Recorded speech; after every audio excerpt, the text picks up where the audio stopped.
Welcome to अपनी class channel and हर घर पाठशाला के इस प्रोग्राम में मैं आपका फिर से एक बार स्वागत करता हूं। मैं आशीष आपके साथ कुछ मिनटों के लिए बना रहूंगा। तो जैसे कि आपने पीछे पढ़ा था त्रिक नियम, न्यूलैंड जो साइंटिस्ट थे उन्होंने क्या थ्योरी दी थी। मेंडलीफ ने आगे उन तत्वों के विकास के लिए, उन तत्वों को वर्गीकृत करने के लिए क्या क्या जो नियम कायदे बनाए थे और क्या क्या सीमाएं रही थी। तो अब जो है हम तत्वों का आवर्त वर्गीकरण पार्ट 2 में लेसन 5 10 साइंस में आज हम देखेंगे कि आधुनिक आवर्त सारणी में क्या क्या चीजें जो थी वो किस तरह से व्यवस्थित की गई थी। तो आप कुछ मिनटों तक बने रहें, तभी हमारा ये सफर जो है वो इस तरह का जो है वो अच्छा रहेगा और हम लोग जो है कुछ ना कुछ यहाँ से सीख के जाएंगे।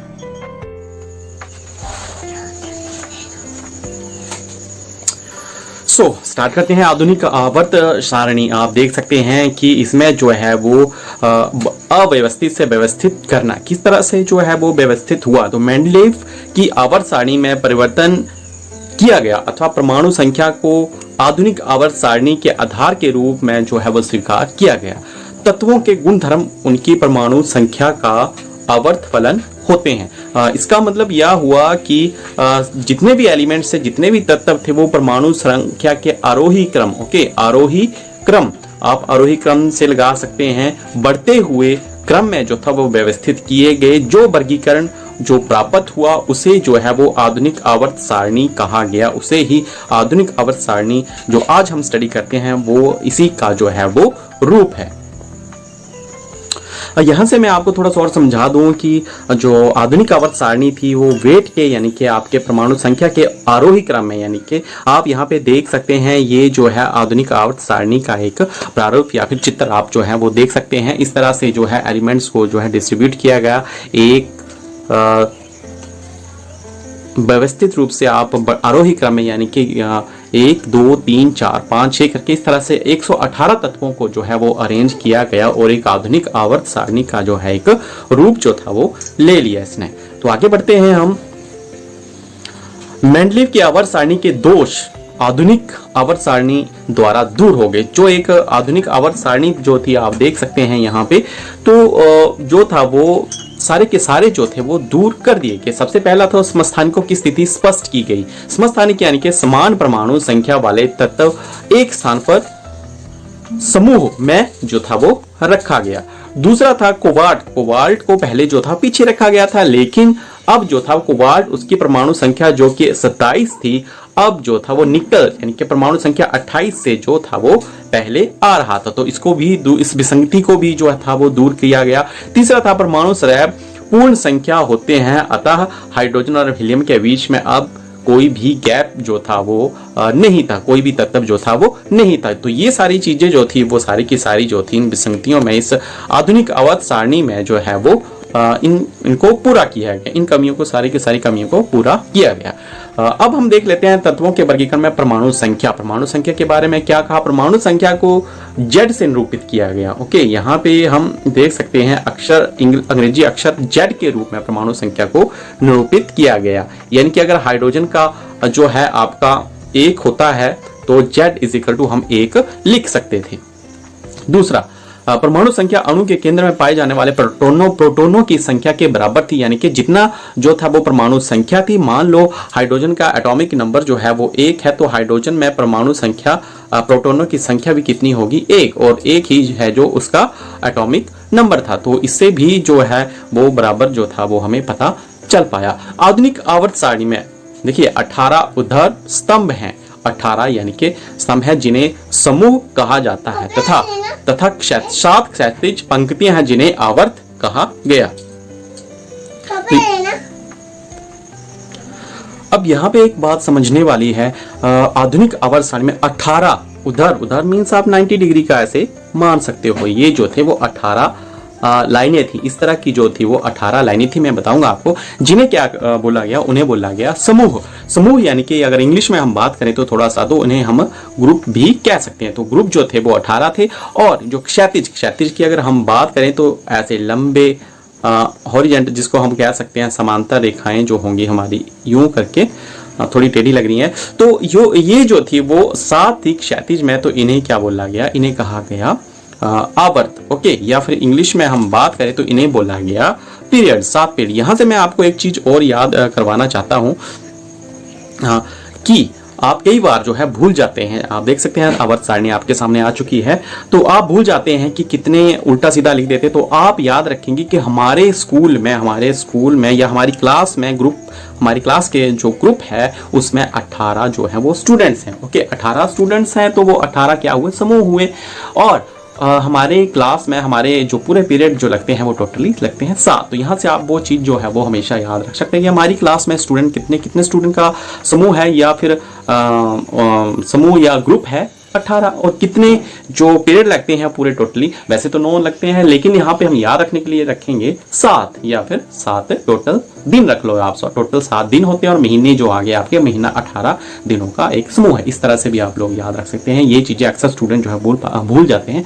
तो अगली बात पे आता हूं मैं, किसी आवर्त में पाए जाने वाले तत्वों को कोषों की संख्या समान होती है। उदाहरण के लिए ओके, आवर्त में पाए जाने वाले, यहाँ पे मैं एक चीज आपको और बता दो, 18 ये है 1 2 3 4 5 6 7 8 9, ये नंबरिंग की हुई है यहाँ पे 11 16 17 18। तो ये टोटल जो है आपके क्या है, टोटल 18 समूह। और अगर क्षैतिज की बात करें तो इस तरह से अगर आप यहाँ लेंगे तो 1 2 3 4, इस तरह से ये जो लाइनें दिखनी 1 2 3,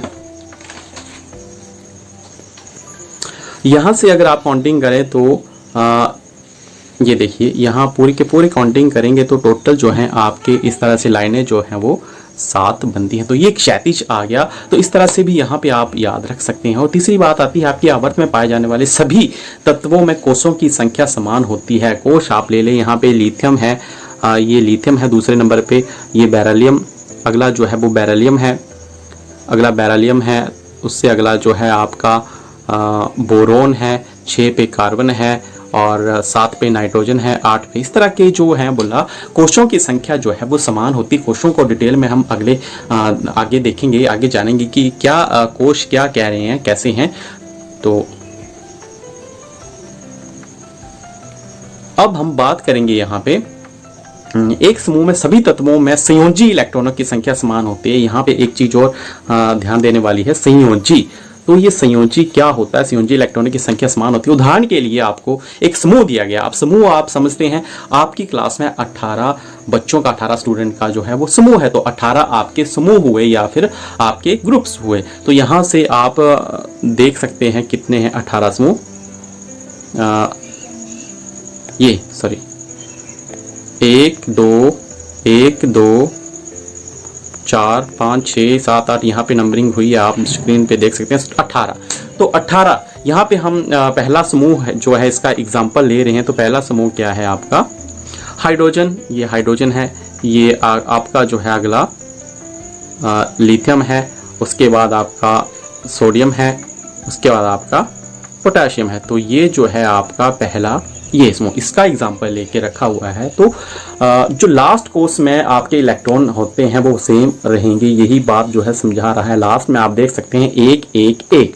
तो संयोजी इलेक्ट्रॉनों की संख्या जो है वो हमेशा ही समान रहती ही है। संयोजी का मतलब है जो अंतिम कोश में जो इलेक्ट्रॉन होता है वो हमेशा ही बोला एक समान रहेंगे। ये बात जो है वो चीज जो है वो समझाने की कोशिश की गई यहाँ पे।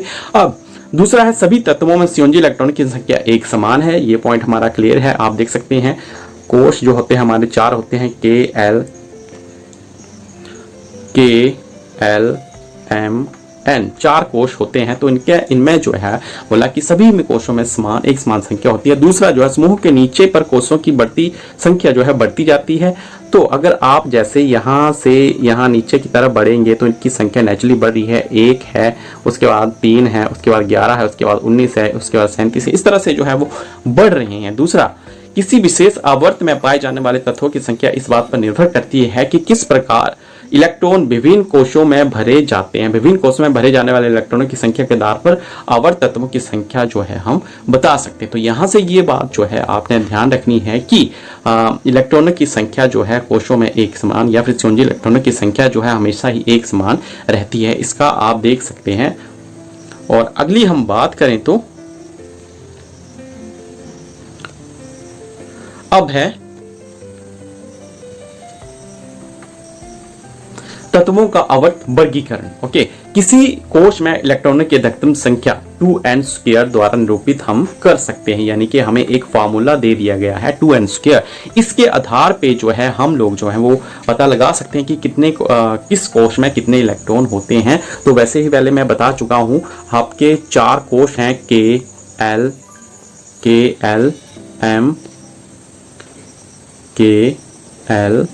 M N। ओके, या इनके दूसरे नाम 1 2 3 और n का 4, इस तरह से आ सकते हैं।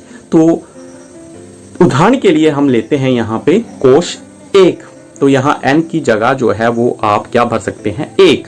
तो अगर हम गुना करें तो यहाँ पे हमारे प्रथम आवर्त में कितने आते हैं इलेक्ट्रॉन 2। अगर 2l की जगह हम 2 भर दें, 2 गुना 2 का स्क्वायर, तो क्या बनता है 8।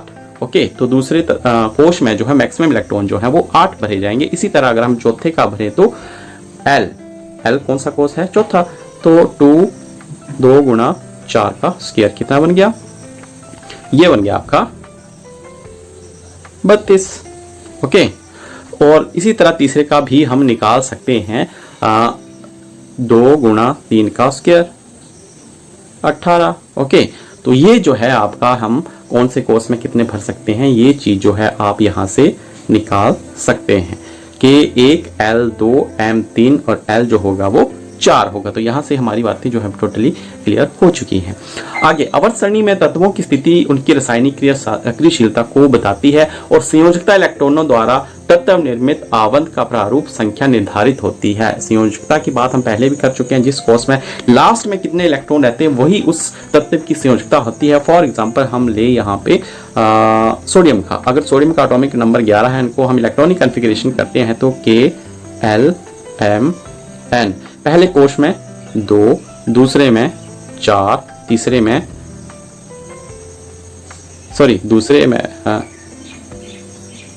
8, 2 8 10 और M में 1। तो ये जो लास्ट में आपका 1 आता है यही इसकी जो है वो संयोजकता होगी, और लास्ट में जो लास्ट के कोश में इलेक्ट्रॉन जितने आते हैं वो इस तत्व की जो है वो संयोजकता होती है।